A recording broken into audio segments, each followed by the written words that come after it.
Apakah hukum lepas iktidal tangan hayung sikit, tak berhenti sepenuh? Hukumnya tidak batal. Dengar baik-baik. Yang membatalkan ialah kita membuat sengaja pergerakan yang berat walaupun satu anggota.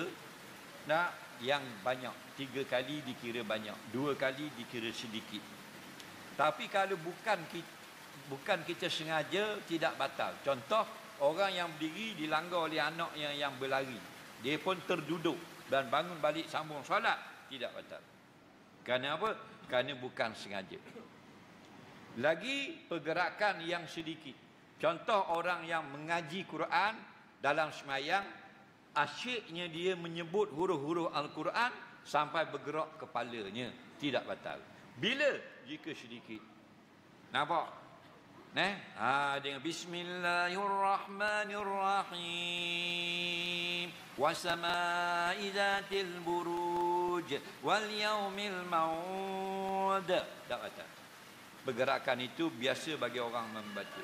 Yang batal banyak. Maliki yaumiddin, itu batal. Faham? Kerana ifsadun nazmi solah, merasakkan bentuk orang yang sedang solat. Okey. Soalan dia pula, iktidal tangan berayung. Banyak dah tunjuk, biar tunjukkan lagi malam ni.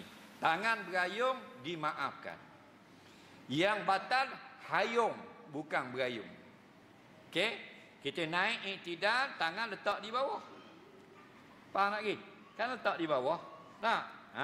Maka dia berayung, dimaafkan. Yang batal hayung. Okey. Ni nak tunjuk yang tidak batal. Berayung sedikit. Sami Allahu liman hamidah. Nampak tak? Tu. Berayung tidak batal. Ni yang batal. Sami Allahu liman hamidah. Batal. Banyak pergerakan. Okey?